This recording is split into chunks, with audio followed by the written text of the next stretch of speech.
Hi, everyone. Welcome back for a new school year. We're really excited to join you. We are the teen librarians with Arapahoe Libraries. We'll introduce ourselves first. My name is Catherine. My pronouns are she and her. My name is Bridget, and my pronouns are also she and her. My name's Lauren, pronouns also she and her.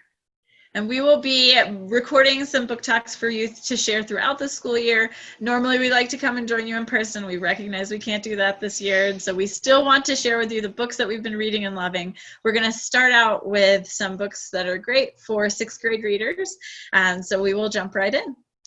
I'm going to go first, and I get to talk about a book called The Cassandra Curse, which I really loved. And if you're somebody who's into mythology, this would be a really good choice. Like you like Rick Riordan stuff, try this one. It's about this kid, Callie, and that is short for Calliope. And Callie is on this train at the beginning of the book, like an elevated train, and it's full of people. She's with her best friend. It's packed, and the doors on the train suddenly swing open. And that's terrifying. The train is moving really quickly. People start to slide toward the doors, and Callie starts to feel really weird. She starts to tingle kind of all over, and suddenly everyone on the train links up arms and they protect each other. No one falls off. Everyone is safe. And this sort of triggers Callie discovering that she is a little bit different. She's actually one of the 9 muses, and if you're familiar with that myth or those myths, she's the muse of poetry, which means essentially the muse of heroes. And so she can kind of bring out the hero in people, which is what she did on the train. And she ends up kind of pulled into this adventure. There are 14 muses. Callie's like 12, I think. And the 4 of them are the youngest, and then there are the older, because there are 9 muses, and they end up getting pulled into this adventure. It feels a little bit like almost sort of a boarding school-esque feel to it, because they get kind of pulled into this museum is where they kind of meet for their meetings. There's lots of magic. There's that sort of teaming up against a big evil sort of adventure, and I'm not sure, but I do think that this book might be the first in the series. So it's really good if you want that mythology adventure feel. I would recommend this one highly. That sounds like a lot of fun. My first one is Thecrims by Kate Davies, which is an excellent choice if you like a little bit of mystery, but mostly books that will make you laugh out loud. It reminded me of Despicable Me, but instead of tiny yellow one-eyed minions, I guess some minions have more than one eye, but instead of minions, there are small children who are wreaking havoc on things. It is so much fun. The story gets going when Imogen is kicked out of school because her family have been arrested and they're in jail, and she goes home. She's a little bit dubious about this, and she goes to visit her family in jail to discover that they have been accused of committing this really big crime, this heist. They've stolen something very valuable. She doesn't believe that it could possibly be them because they are terrible criminals. They are not good at it at all. And so she decides that she's going to figure out who is framing her family for this crime. Her family desperately wants to be famous criminals, so they are willing to take the fall for this crime even though they had nothing to do with it.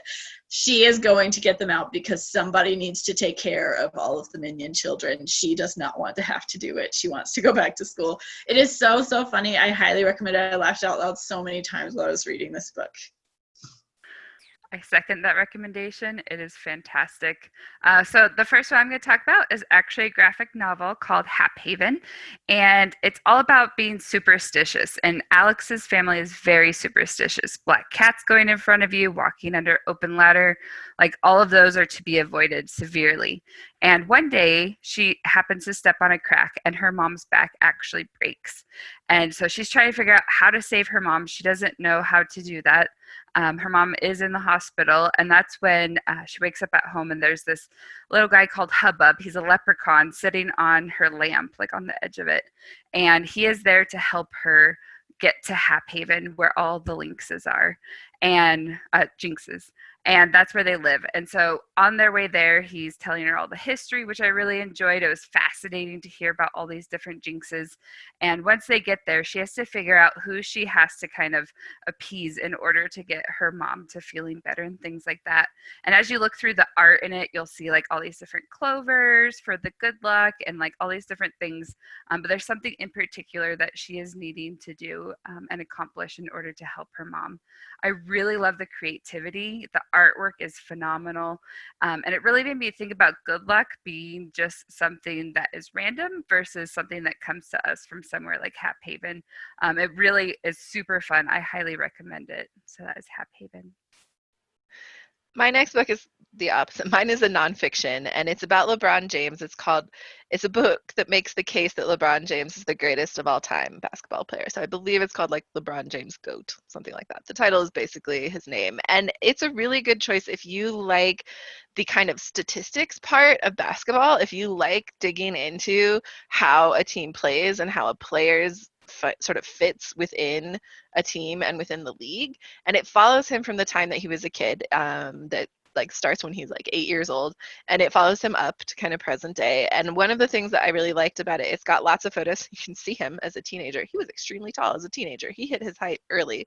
And it also gets to give you some of those details about how his style of play developed and what that means for his team, and like what it looked like when he switched teams, how he's kind of ended up where he is. And it really does make the case that he could arguably be the greatest player of all time. It's fascinating, and it leans heavy, like I mentioned, into those numbers and stats. So if you're the sort of person who likes those details about basketball, this one would be probably a great choice for you. I recommend it a lot. My next one is No Fixed Address by Susan Nielsen. It is a really good choice if you like realistic fiction that will sometimes pull at your heartstrings and make you feel a little bit sad, but is ultimately just a really inspirational story, a lot of fun. The main character is Felix. He and his mom have kind of always bounced around from one place to the next. She doesn't always have a job. They often will live in like people's apartments or basements or things like that, staying with friends. And lately they've been living in this van. They've always just kind of put someone else's address whenever they needed to give an address.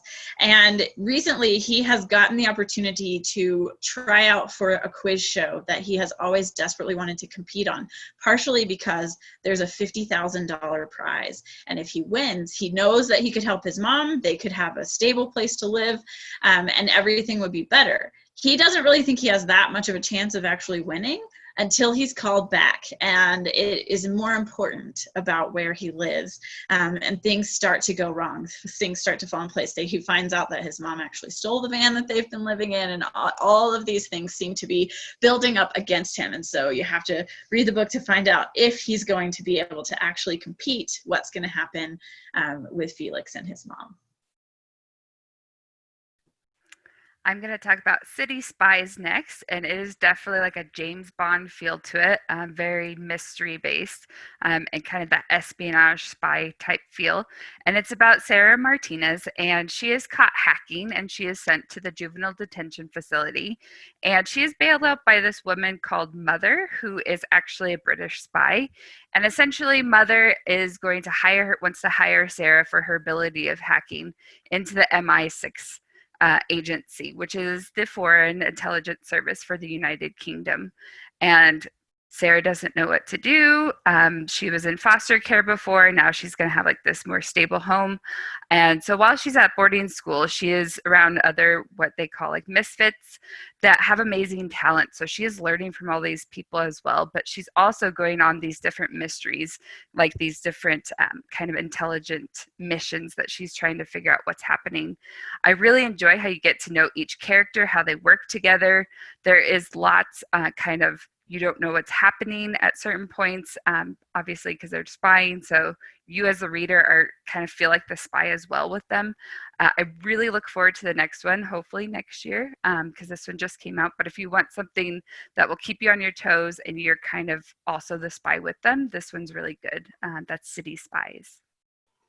My last book is a graphic novel, and it's called Witchlight. It's a really good choice if you like fantasy, I think. I love the art style. It reminded me a little bit of Moomin, if you're familiar with that cartoon, and kind of the Scandinavian. It's really distinct and really kind of beautiful. And so it follows these two characters who end up forced together by fate. One is Sonia, and she's very good at sword fighting, and one is Lelik, who is a witch, and a very unique witch. Her power is different from other witches, and the two of them like kidnap Sonia. Essentially, they counter one another. She kidnaps her because she wants to learn sword fighting to protect herself, and Sonia is a little frustrated. One, no one really likes to be kidnapped, but two, she's frustrated because the reason Lilac has to keep protecting herself is because she kind of goes around tricking people and stealing money from them. And Sonya's like, look, I will teach you to sword fight, but you have to stop stealing. We need to find a better way to kind of make a living. And the two of them end up teaming up. And there's one of the things I really like about this. You've got this